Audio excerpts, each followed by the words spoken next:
Today's segment of Bgsn. I'm Talia. And I'm John. Today we're going to be taking a look at the art show coming up and how choir went to qualifications for state this weekend and sports physical night. We will also be talking about how someone is on track to have a new record for most money won on Jeopardy, the passing of John Singleton, Disney movies coming out this year.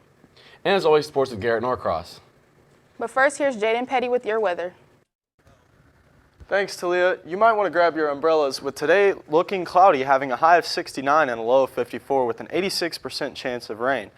Tomorrow, there's a chance for scattered thunderstorms, having a high of 77 and a low of 62 with a 65% chance of rain. Be sure to bring your umbrella to school.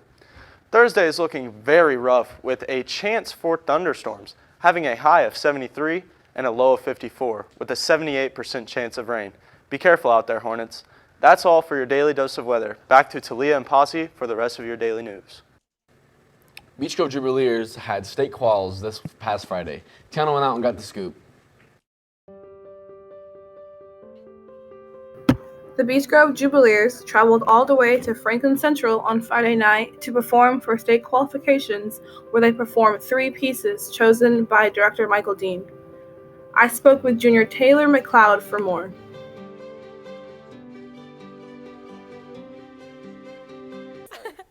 Friday went really good. We got gold with distinction, which means we really stood out, and we also did our sight reading pretty good.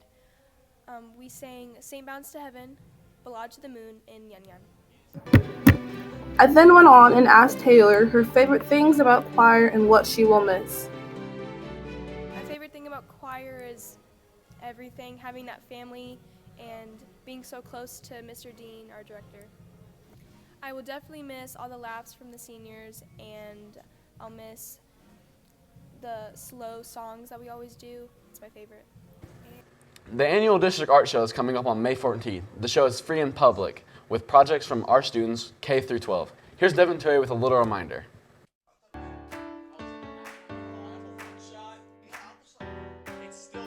Ladies and gentlemen, the annual District Art Show is coming up on May 14th. Those of you who still need those community service hours need to start checking your emails. Mr. Carr sent out an email yesterday about the community service opportunity during the show. Your duties will consist of helping set up the show, greeting guests, keeping complimentary items stocked, and cleaning up the show after its conclusion. The show will start at around 4 o'clock p.m. and finish at about 7. You'll probably have to stay a little bit after to help clean up, but you will receive 4 service hours for your efforts. Thank you all very much for watching. My name is Devin Terry. Have an absolutely wonderful afternoon. Now we're going to throw it over to Garrett Norcross for sports. Thanks, Talia. Hello, Hornets, and welcome to sports. Tonight, boys golf will have a meet versus Cecina. Track teams will have a meet against Monrovia and Cascade. Both the varsity and baseball softball teams will travel to Speedway to take on the respective Sparkplug teams. Tomorrow, boys varsity golf will have a meet versus Perry and Warren. JV baseball will travel to Roncalli. Varsity softball will host Bishop Chittard, and girls tennis will host Heron. There was a huge Stanley Cup playoff game last night as the Dallas Stars took on the St. Louis Blues. The Blues would hold off a comeback by the Stars in the third period to hang on for the win in the series. The series is currently 2-1 in favor of St. Louis. There are 2 Stanley Cup playoff games tonight. First at 8 o'clock p.m., the Boston Bruins will travel to Columbus to take on the Blue Jackets. That series is tied 1-1. Later at 10 o'clock, the Colorado Avalanche will host the San Jose Sharks. That series is also tied at 1-1. In NBA news, the Raptors and 76ers played in Toronto for Game 2. The Raptors had the early 1-0 lead, so this was a big game for Philly. They won at 94-89, led pretty much the whole game. Towards the end, Leonard, Siakam, and Lowry attempted a comeback, getting within 1, but Jimmy Butler was on fire and did not miss. He had 30 points and 11 rebounds. Kawhi had 35 points and shot 13 for 24. Siakam added 21 and Lowry with 20. Game 3 is on Thursday in Philadelphia. For the late Western game, the Blazers and Nuggets faced off in the Mile High City. Damian Lillard had another monster performance with 39 points, shooting 12 for 21. Cancer was questionable to play with a right shoulder injury, but still had 26 points, shooting a solid 11 for 14. Jokic for the Nuggets had 37, and Murray added 23. They would get the win 121-113. Game 2 is on Wednesday night. The NBA playoffs are something a lot of us sports fans watch, especially if your team is still in it. The first round officially ended this past Saturday, and I was able to get a more in-depth look. The NBA playoffs have been going on for the past couple weeks, and a lot has happened since the first game. First round officially ended when the Nuggets beat the Spurs this past Saturday by only 4 points. The Eastern Conference had a much faster round, with 2 of their matchups resulting in sweeps and the other 2 resulting in wins in 5 games. Western Conference was much different, with only 2 matchups ending in 5 games, with the other 2 ending in 6 and 7. Warriors specifically ending in 6. Specifically, the second round matchups in the Western Conference consist of Rockets Warriors, Trailblazers Nuggets, in the Eastern Conference, Bucks Celtics, and 76ers and Raptors. Currently, the Warriors and Rockets matchup is an interesting one, with the first game being looked at in a bad light by NBA fans for the officiating.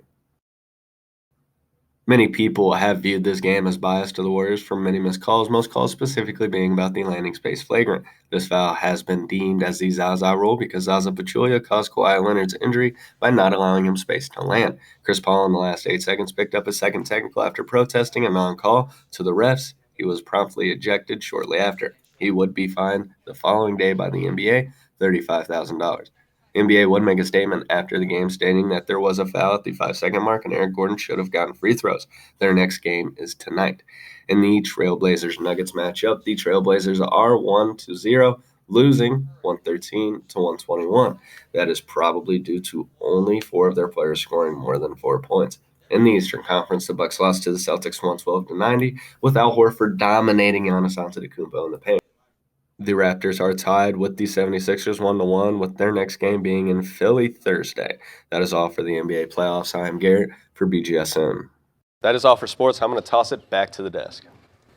A man is playing phenomenally on Jeopardy. I got more on the story. A man named James Holzhauer has won 16 consecutive games of Jeopardy, including 8 of the richest 10th games in the history of the show. On the April 9th episode of the trivia game show Jeopardy, James Holzhauer, a 34-year-old Las Vegas-based sports bettor, entered the final Jeopardy round with a huge lead. And yet he still wagered a staggering $38,314. On Tuesday, he added $118,816. Holzhauer has played the game like no one has ever played it before. Upon answering correctly, Holzhauer brought his total haul that day to $110,914, a single-show Jeopardy record.